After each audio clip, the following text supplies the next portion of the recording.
very famous and beautiful building. It is the biggest opera house in the world. Work on the building began in 1861, finished in 1875, and cost 47 million francs. It has 17 floors, 10 above the ground, and 7 under the ground. Behind and under the stage, there are stairs and passages, and many, many rooms. Dressing rooms for the singers and the dancers, rooms for the stage workers, the opera dresses and shoes. There are more than 2,500 doors in the building. You can walk for hours and never see daylight under the Paris Opera House. And the opera house has a ghost, a phantom, a man in black clothes. He is a body without a head, or a head without a body. He has a yellow face. He has no nose. He has black holes for eyes. This is the true story of the Phantom of the Opera. It begins one day in 1880 in the dancers' dressing room.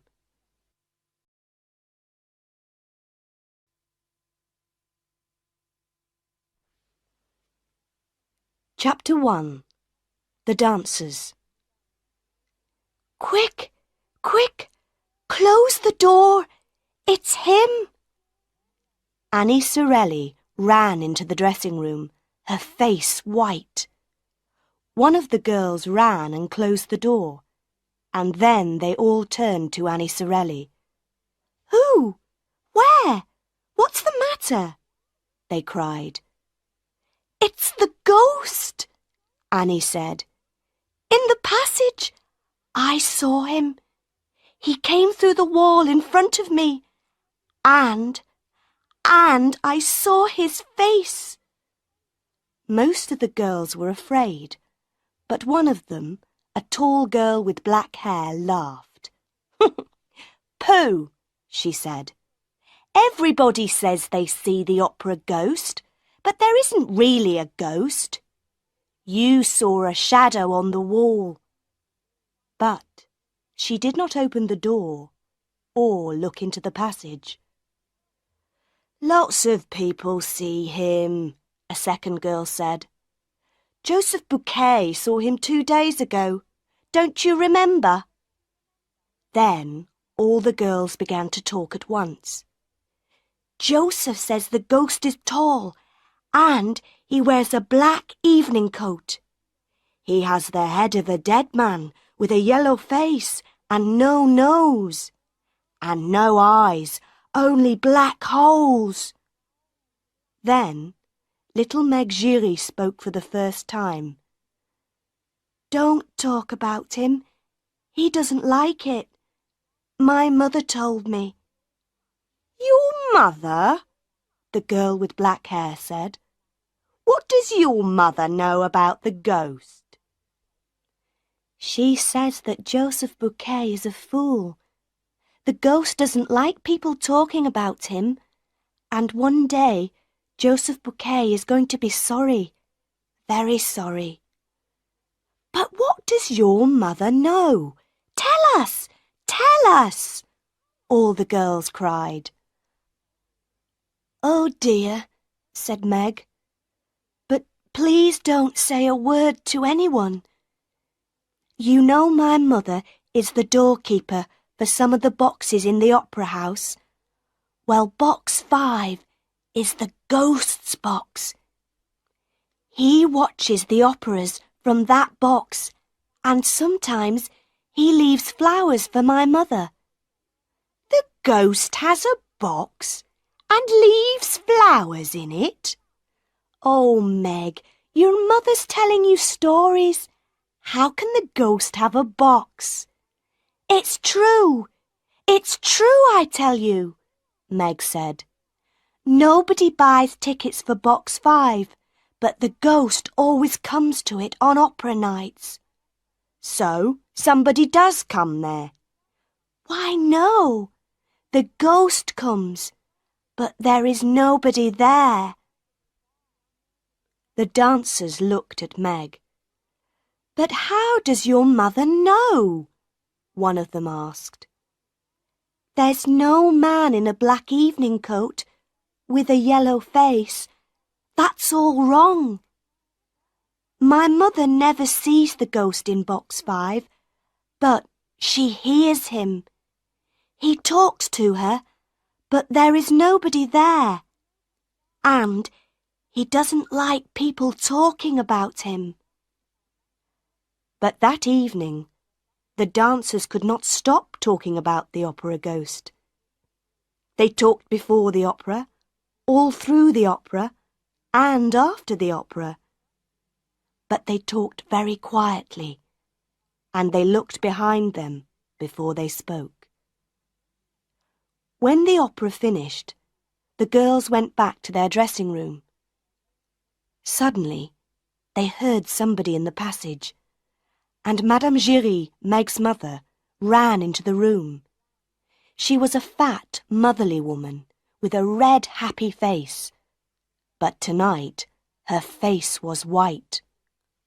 "Oh, girls," she cried, "Joseph Bouquet is dead.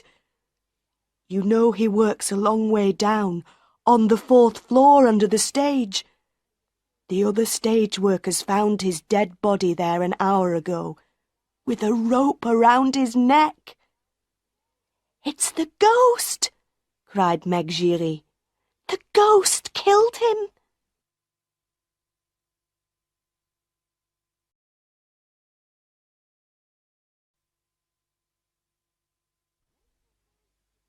Chapter 2.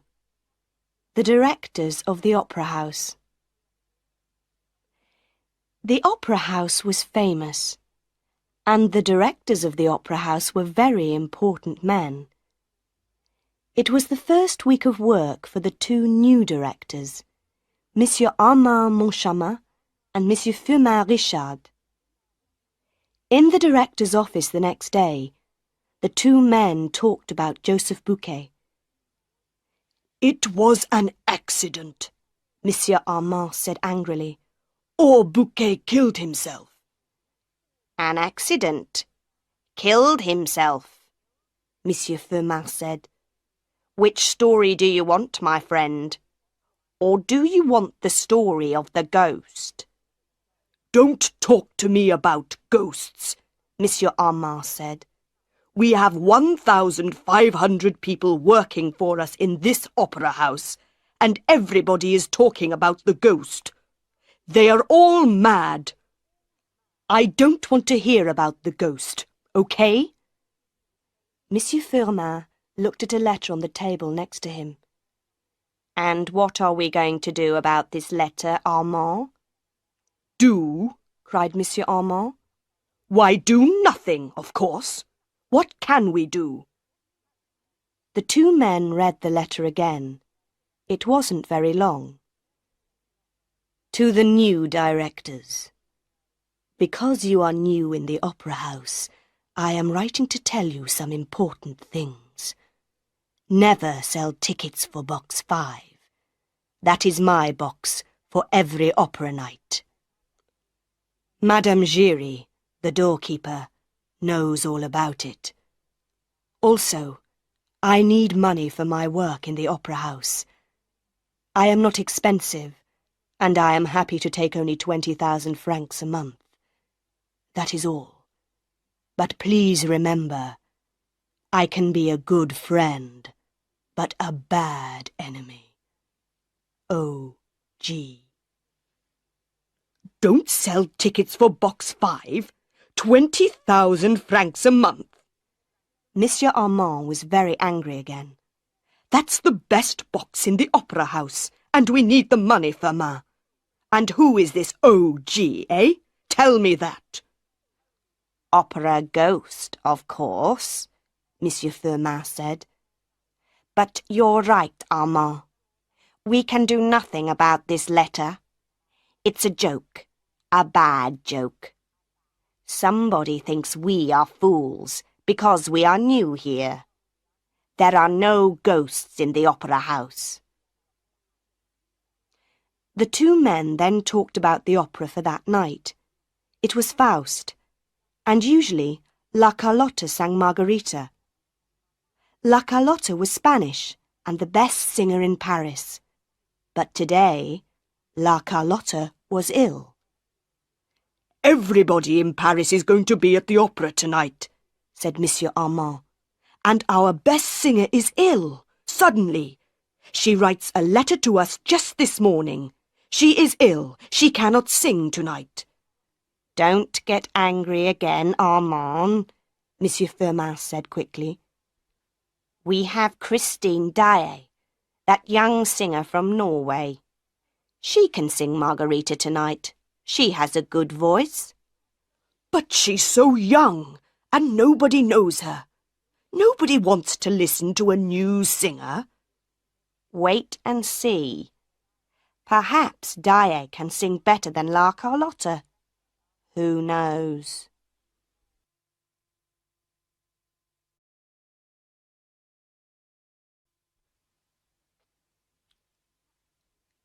Chapter 3. Christine Daae. Monsieur Firmin was right.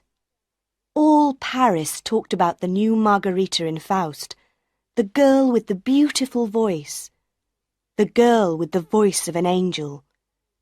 People loved her. They laughed and cried and called for more. Daae was wonderful, the best singer in the world. Behind the stage, Meg Giry looked at Annie Sorelli. "Christine Daae never sang like that before," she said to Annie. "Why was she so good tonight?" "Perhaps she's got a new music teacher," Annie said.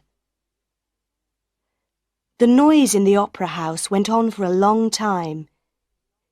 In box 14, Philippe, the Comte de Chagny, turned to his younger brother and smiled. "Well, Raoul, what did you think of Daae tonight?" Raoul, the Vicomte de Chagny, was 21 years old. He had blue eyes and black hair, and a wonderful smile. The Chagny family was old and rich, and many girls in Paris were in love with the young Vicomte. But Raoul was not interested in them. He smiled back at his brother. "What can I say? Christine is an angel, that's all. I'm going to her dressing room to see her tonight." Philippe laughed. He was 20 years older than Raoul and was more like a father than a brother. "Ah, I understand," he said. "You are in love. But this is your first night in Paris, your first visit to the opera. How do you know Christine Daae?" "You remember 4 years ago, when I was on holiday by the sea in Brittany?" Raoul said. "Well, I met Christine there. I was in love with her then, and I'm still in love with her today." The Comte de Chagny looked at his brother. I see," he said slowly. "Well, Raoul, remember she is only an opera singer. We know nothing about her family." But Raoul did not listen. To him, good families were not important, and young men never listened to their older brothers. There were many people in Christine Daae's dressing room that night, but there was a doctor with Christine, and her beautiful face looked white and ill. Raoul went quickly across the room and took her hand. "Christine, what's the matter? Are you ill?" He went down on the floor by her chair. "Don't you remember me? Raoul de Chagny, in Brittany."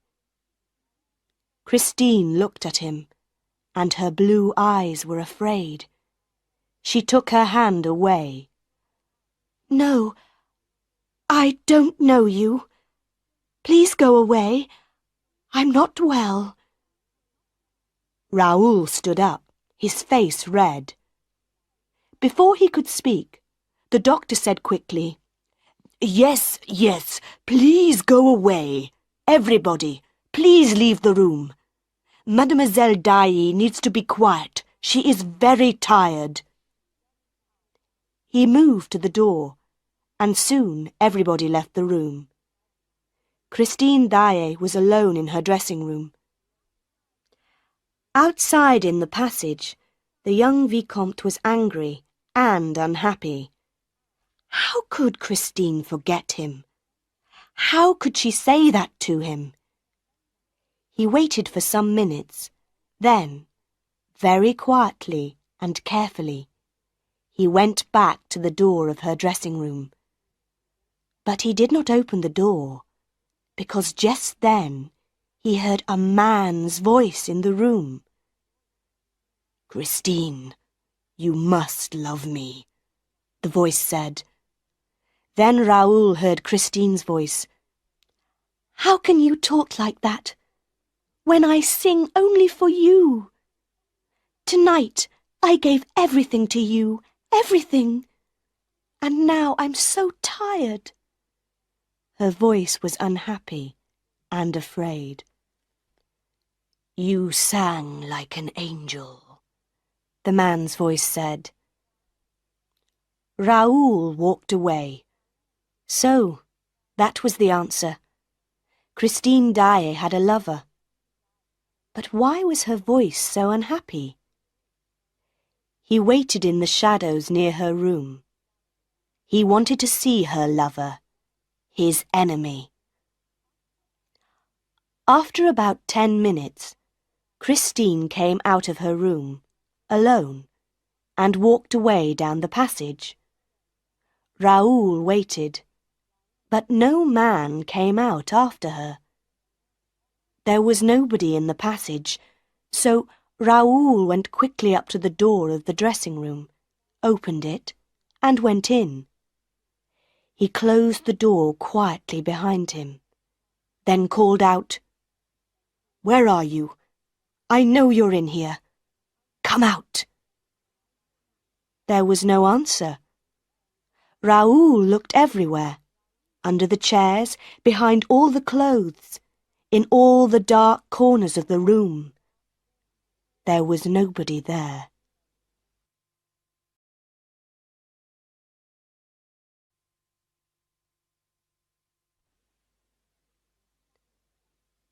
Chapter 4. The Phantom is Angry. That was Tuesday night. On Wednesday morning, Monsieur Armand and Monsieur Firmin were happy men. Paris liked the new Margarita. Everything in life was good. The next opera night was Friday. It was Faust again, but this time with La Carlotta singing Margarita. By Wednesday afternoon they were not so happy. A second letter arrived for them, from O.G. "Why don't you listen to me? I am getting angry. Leave box 5 free for me. And where are my 20,000 francs? On Friday, Daae must sing Margarita again. She is now the best singer in Paris. La Carlotta cannot sing. She has a very ugly voice, like a toad. Remember, I am a bad enemy. O.G." "So, Firmin, is this still a joke?" Monsieur Armand shouted. "What are we going to do now, eh? Is O.G. the director here, or are we?" "Don't shout, Armand," said Monsieur Firmin tiredly. "I don't know the answers. Let's talk to Madame Giry, the doorkeeper of box 5. Perhaps she can help us." But Madame Giry was not helpful.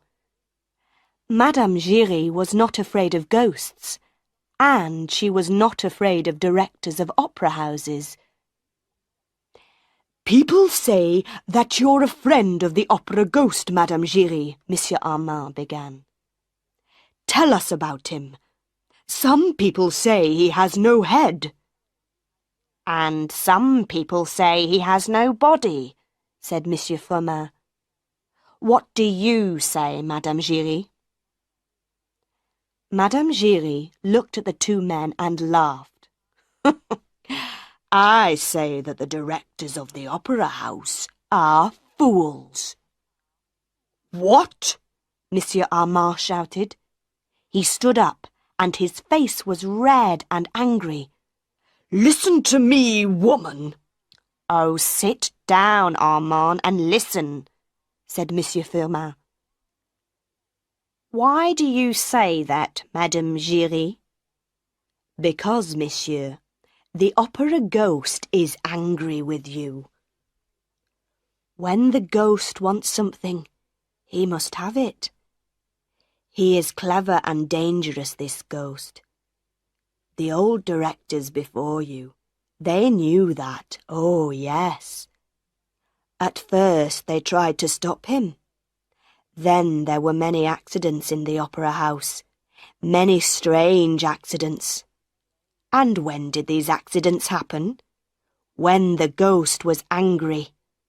So, the old directors learnt very quickly. The ghost wants box 5. He can have it every night. The ghost wants money. Let's give the money to him at once. Oh yes, the old directors understood very well. But we are the directors, not the opera ghost, Monsieur Armand shouted. He turned to Monsieur Firmin. This woman is mad. Why do we listen to her? On Friday night, La Carlotta is going to sing Margarita. And you and I, Firmin, are going to watch the opera from box 5. Well, we can try that, Armand, but we don't want any accidents. Madame Giry came nearer to the two men. Listen to me, she said quietly. Remember Joseph Bouquet? I tell you, the opera ghost is a good friend, but a bad enemy. The two men stared at her. Those words, Monsieur Firmin said slowly. Why did you say those words, Madame Giry? Because the ghost says them to me. I never see him, but I often hear him. He has a very nice voice, and he doesn't shout at people.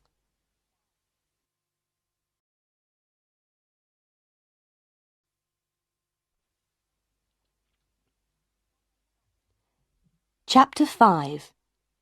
A Letter for Raoul. That Wednesday, a letter also arrived for the young Vicomte de Chagny. He opened the letter, saw the name at the bottom, and smiled for the first time that day. Dear Raoul, of course I remember you. How could I forget you? Meet me on Thursday at 3 o'clock in the Tuileries Gardens.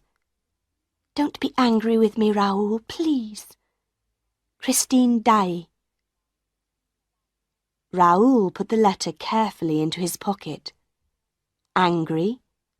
How could he be angry with an angel? On Thursday, he was in the Tuileries Gardens by 2 o'clock. At 3:10, he began to feel unhappy. At 3:30, he wanted to die, or to kill somebody.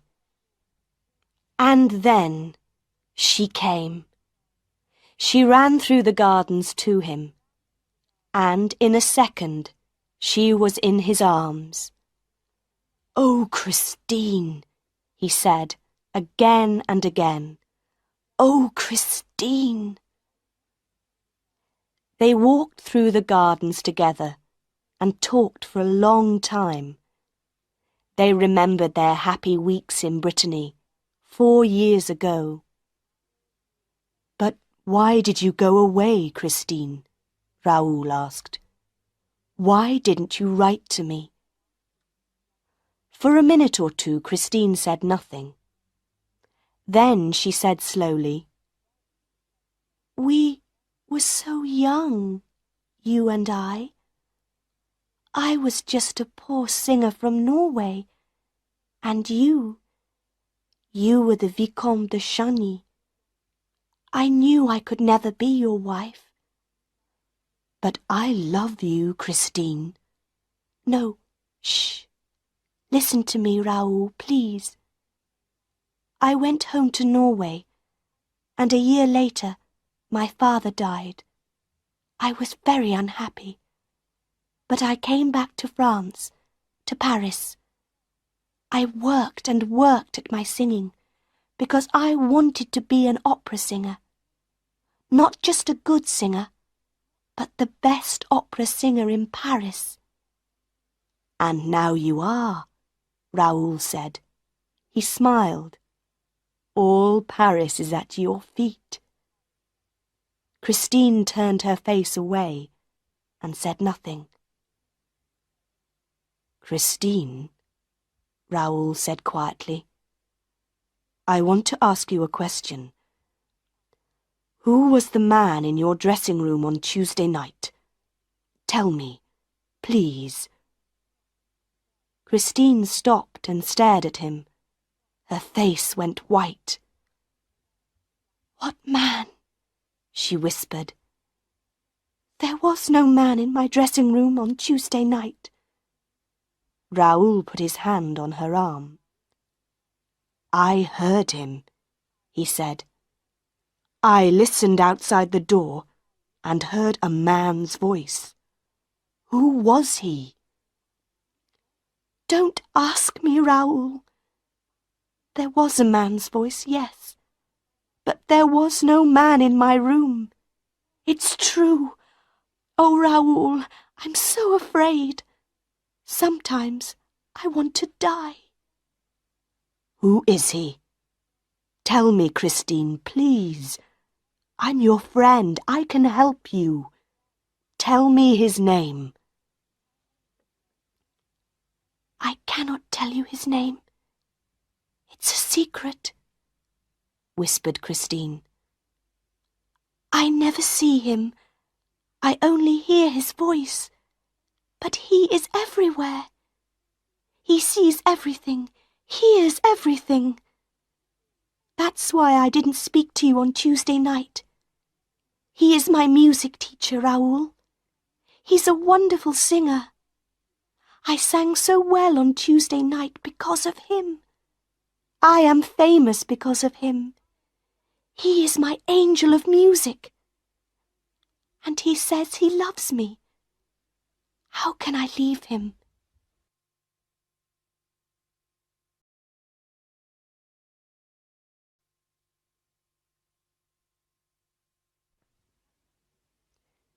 Chapter 6. La Carlotta sings Margarita. On Friday morning, La Carlotta had her breakfast in bed. She drank her coffee and opened her morning letters. One letter had no name on it. It was very short. "You are ill. You cannot sing Margarita tonight. Stay at home and don't go to the opera house. Accidents can happen. Do you want to lose your voice forever?" La Carlotta was very, very angry. She got out of bed at once and did not finish her breakfast. "This is from Christine Daae's friends," she thought. "They want her to sing again tonight. That Daae girl is going to be sorry for this.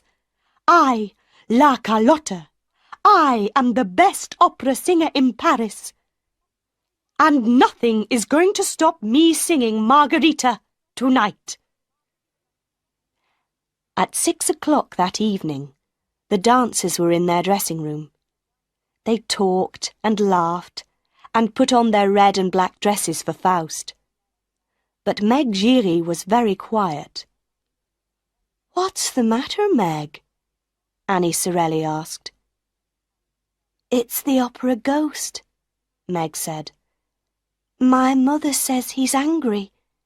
She's afraid that something's going to happen tonight." "Oh, pooh," the girl with black hair said. "Who's afraid of an old ghost?" An hour later, Monsieur Armand and Monsieur Firmin went into box 5 and sat down. They were not afraid of ghosts. Of course not. There were no ghosts in the opera house. Then Monsieur Armand saw some flowers on the floor by the door of the box. "Firmin," he whispered, "did you put those flowers there?" Monsieur Firmin looked. "No, I didn't," he whispered back. "Did you?" "Of course not, you fool! Shh! The music's beginning." La Carlotta did not sing for the first hour. There were no strange voices in box 5, and the two directors began to feel happier. Then La Carlotta came out onto the stage, and Monsieur Firmin looked at Monsieur Armand. "Did you hear a voice just then?" he asked quietly. "No," Monsieur Armand said, but he looked behind him twice, then 3 times, and suddenly felt cold. La Carlotta sang and sang, and nothing happened. Then she began a beautiful love song. "My love begins to quack." Everybody stared. What was the matter with Carlotta's voice? What was that strange noise? Quack! Carlotta stopped and began the song again. "My love begins to quack. I cannot forget my quack." It was the noise of a toad. People began to talk and laugh. Monsieur Firmin put his head in his hands. Then he felt Monsieur Armand's hand on his arm. There was a voice in the box with them. A man's voice, laughing. Poor Carlotta tried again and again. "I cannot forget my quack." Then the two directors heard the voice again. Behind them, in front of them, everywhere. "Her singing tonight is going to bring down the chandelier." The two directors looked up at the top of the opera house. Their faces were white. The famous chandelier, with its 1,000 lights, broke away from its ropes and crashed down onto the people below. That was a terrible night for the Paris Opera House. 1 woman was killed by the chandelier, and many people were hurt. The opera house closed for 2 weeks, and La Carlotta never sang again.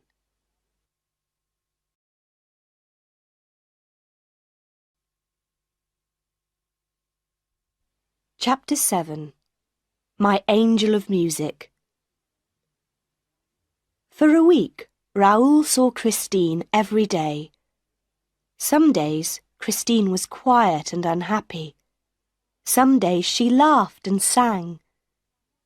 She never wanted to talk about the opera house, or her singing, or Raoul's love for her. Raoul was very afraid for her.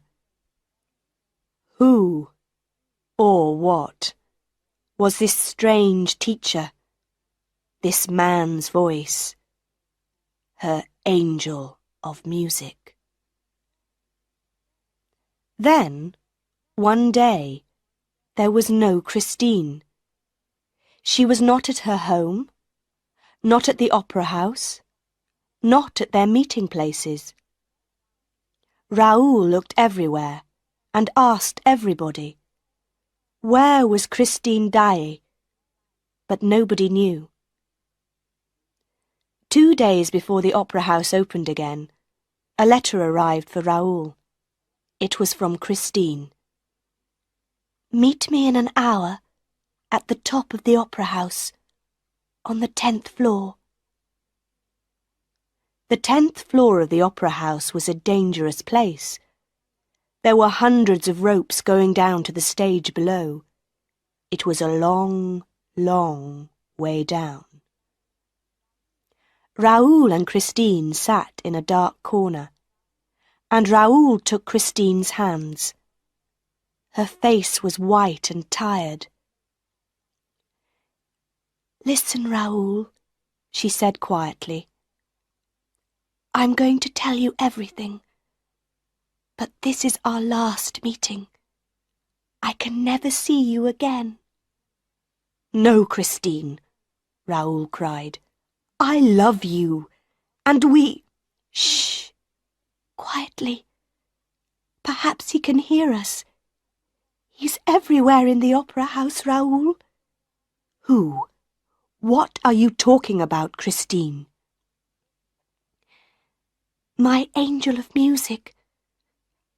I couldn't meet you last Saturday because he came for me and took me away.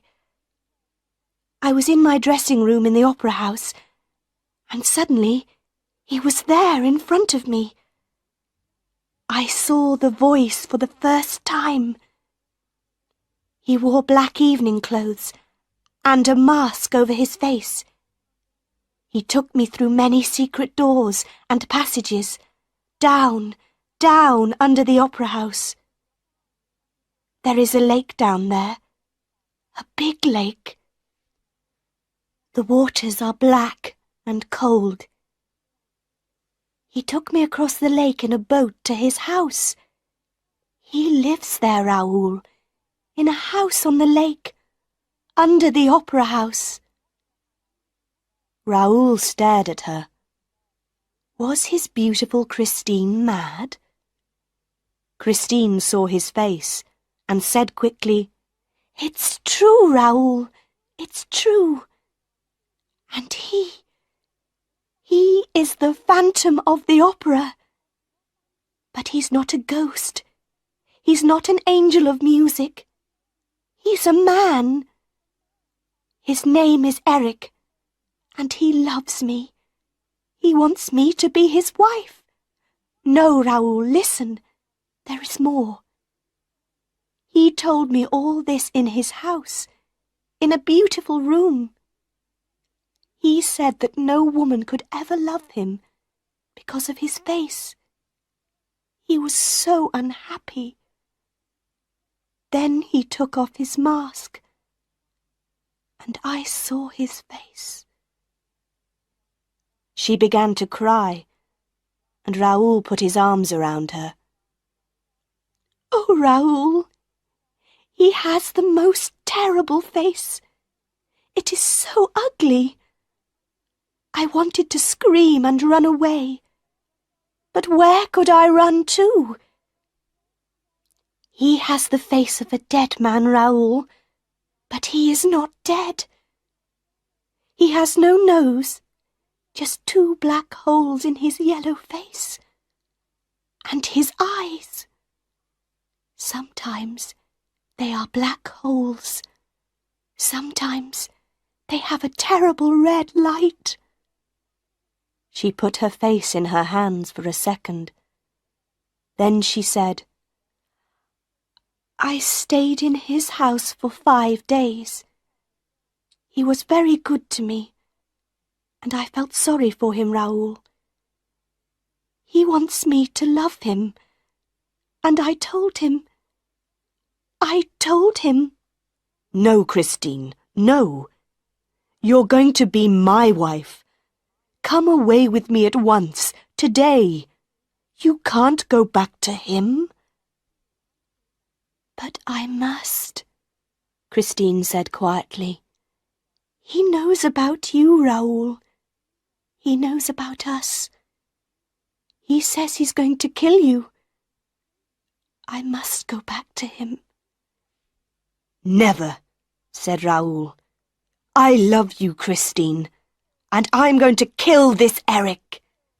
Eric, Eric, Eric, Eric. The word whispered round the opera house. Raoul and Christine stared. What was that? Raoul said, afraid. Was that his voice? Where did it come from? I'm afraid, Raoul, Christine whispered. I'm singing Margarita again on Saturday. What's going to happen? This, Raoul said. After the opera on Saturday night, you and I are going away together. Come on, let's go down now. I don't like it up here. They went carefully along a dark passage to some stairs, then suddenly stopped. There was a man in front of them, a tall man in a long dark coat and a black hat. He turned and looked at them. No, not these stairs, he said. Go to the stairs at the front, and go quickly. Christine turned and ran. Raoul ran after her. Who was that man? He asked. It's the Persian, Christine answered. But who is he? What's his name? Why did he tell us to go to the front stairs? Nobody knows his name. He's just the Persian. He's always in the opera house. I think he knows about Eric, but he never talks about him. Perhaps he saw Eric on those stairs and wanted to help us. Hand in hand, they ran quickly down the stairs, through passages, then more stairs and more passages. At one of the little back doors to the opera house, they stopped. On Saturday night, then, after the opera, Raoul said, I'm going to take you away and marry you. Christine looked up into his face. Yes, Raoul. Then they kissed, there by the door of the opera house. Their first kiss.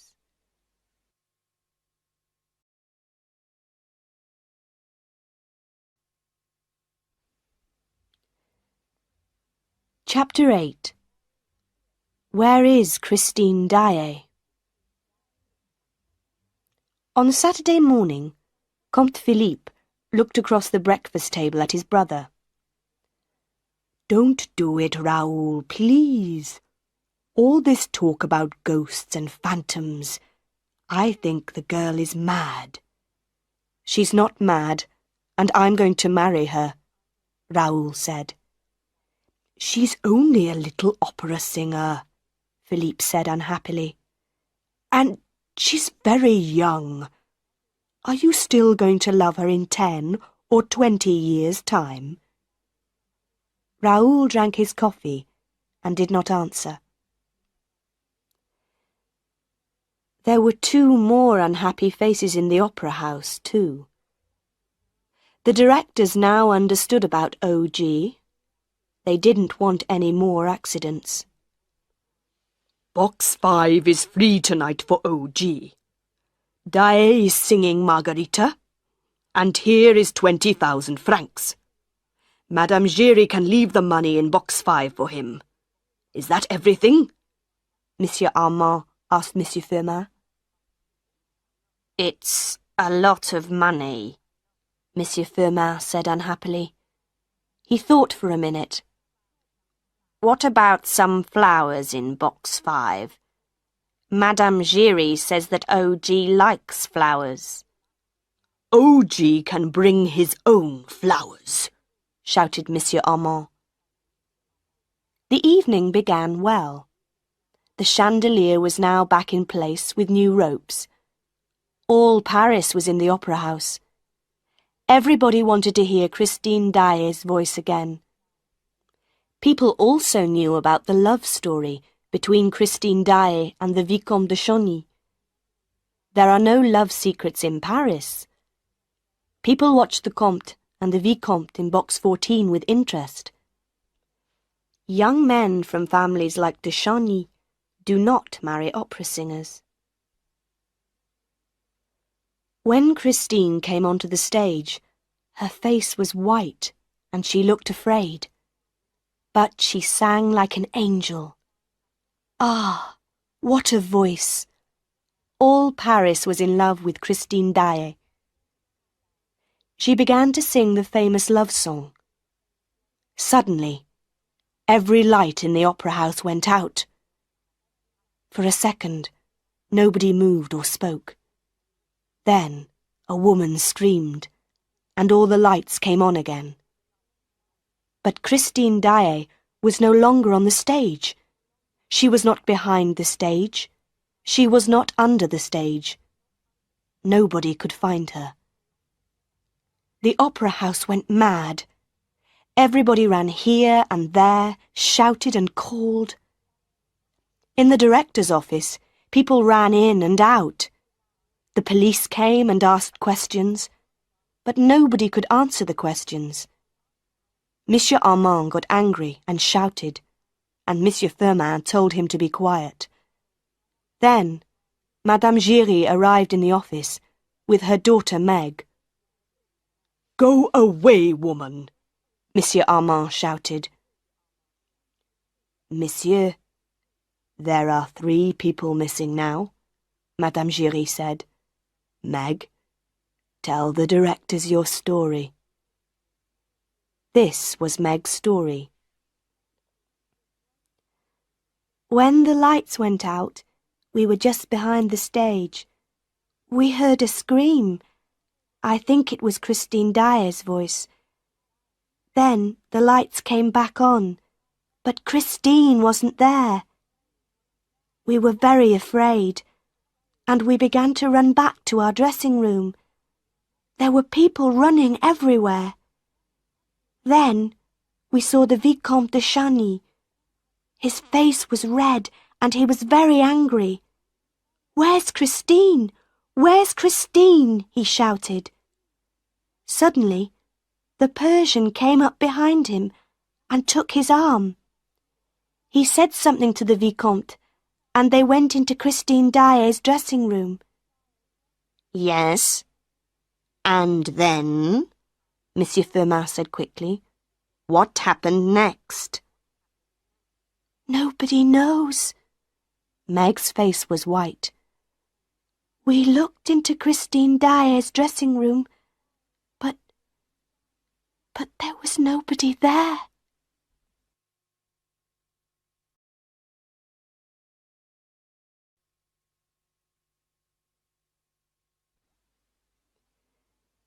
Chapter 9. The House on the Lake. When the lights came on, Raoul ran. He ran downstairs and along passages, through the opera house to the back of the stage. In the passage outside Christine's dressing room, a hand took his arm. What's the matter, my young friend? Where are you running to so quickly? Raoul turned and saw the long face of the Persian under his black hat. Christine, Raoul said quickly. Eric's got her. Where is she? Help me. How do I get to his house on the lake? Come with me, said the Persian. They went quickly into Christine's dressing room. The Persian closed the door and went to the big mirror on one wall. There's only one door into this room, Raoul began. Wait, the Persian said. He put his hands on the big mirror, first here, then there. For a minute, nothing happened. Then, the mirror began to move and turn, and a big dark hole opened in it. Raoul stared. Quick, come with me, but be careful, the Persian said. I know Eric. I understand his secrets. Put your right hand up near your head, like this, and keep it there all the time. But why? Raoul asked. Remember Joseph Bouquet and the rope around his neck? Eric is a clever man with ropes in the dark. They went down, down, down under the opera house. They went through secret doors in the floors, then along passages and down dark stairs.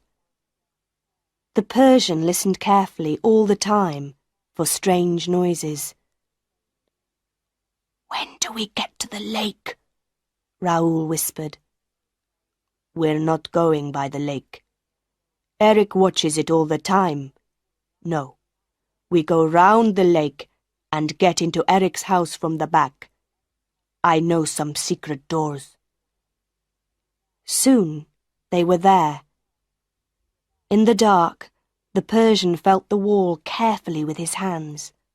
Ah, here it is, he whispered. The wall moved under his hands, and a small door opened. Very quietly, they went through. And then the door closed behind them. They could not get out. Inside the room it was very dark. They waited and listened.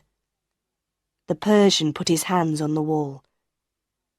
Oh no, he whispered. It was the wrong door. This is Eric's torture room, the room of mirrors. We are dead men, Vicomte de Chagny. Dead men. At first Raoul did not understand, but he soon learnt. The lights came on, and they heard a man's laugh. Eric knew they were there.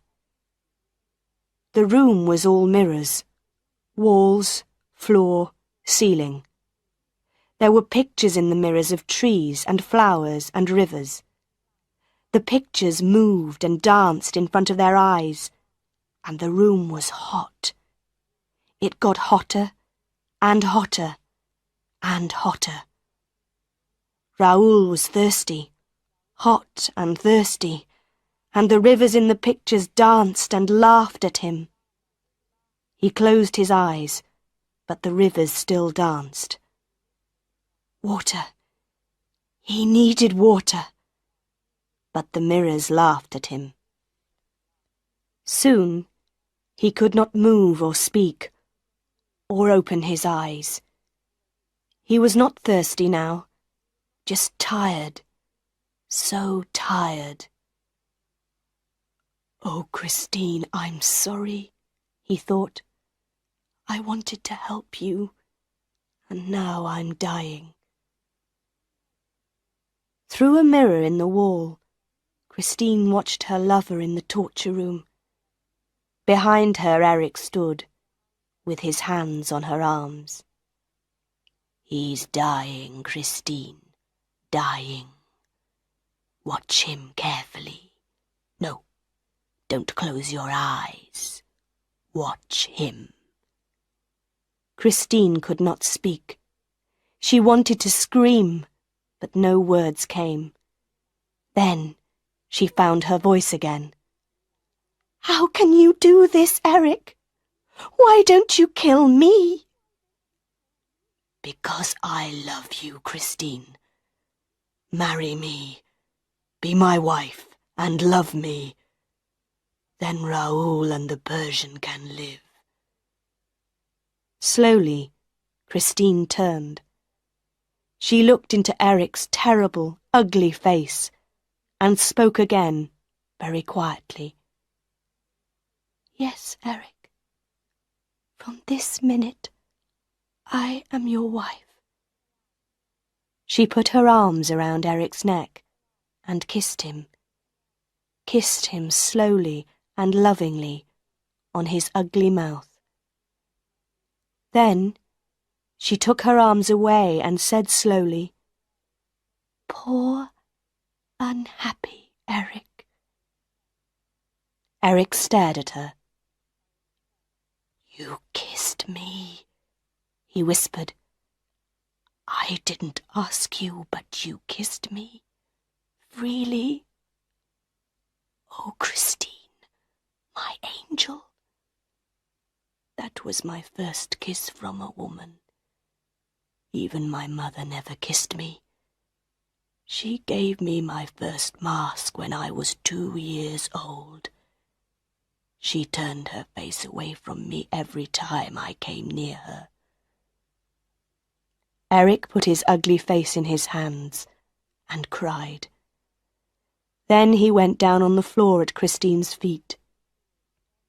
"You are free, Christine, free. Go away and marry your Raoul and be happy. But remember Eric sometimes. Go now, quickly. Take Raoul and the Persian and go."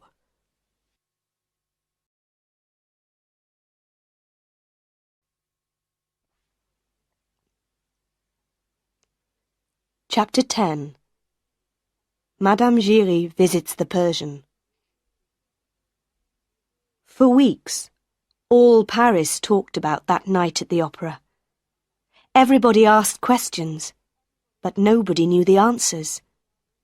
Where was Christine Daae? Where was the Vicomte de Chagny? Were they alive or dead? And the Phantom of the Opera? Some weeks after that famous night, Madame Giry went out one afternoon to a small house near the Rivoli Gardens. She went in and up the stairs to some rooms at the top of the house. The Persian opened the door. Madame Giry looked at him. "My friend, you know the answers. Please tell me, are they alive or dead?" "Come in," the Persian said quietly. They sat down on some chairs by the window and looked out across the Rivoli Gardens. "Yes," the Persian said slowly. "The Phantom is dead now. He did not want to live any longer. I saw his body 3 days ago, and because of that, I can talk to you about him. He cannot kill me now." "So, the Phantom was really a man?" Madame Giry asked. "Yes, his name was Eric. That was not his real name, of course. He was born in France, but I knew him in Persia. He was a famous builder, and I worked with him there. For a time, I was his friend, but not for long. When he came to Paris, I came after him. I wanted to watch him. He was a very clever, very dangerous man. He could be in 2 or 3 places at the same time. He could be in one place, and his voice could come from another place. He could do many clever things with ropes, and mirrors, and secret doors. You see, he helped to build the opera house. He built secret passages underground, and his secret house on the lake. He could not live in the outside world because of his terrible, ugly face. Unhappy Eric. We can feel sorry for him, Madame Giry. He was so clever, and so ugly. People screamed when they saw his face. And so he lived this strange life, half man, half phantom. But he was a man in the end. He wanted a woman's love." He stopped And Madame Giry asked quietly, "And Christine Daae and Vicomte Raoul, what happened to them?" The Persian smiled. "Ah, yes. What happened to young Raoul and the beautiful Christine? Who knows?" Nobody in Paris ever saw Raoul and Christine again. Perhaps they took a train to the north and lived a quiet, happy life together there. Perhaps Christine's wonderful voice is still singing somewhere in the cold and beautiful mountains of Norway. Who knows?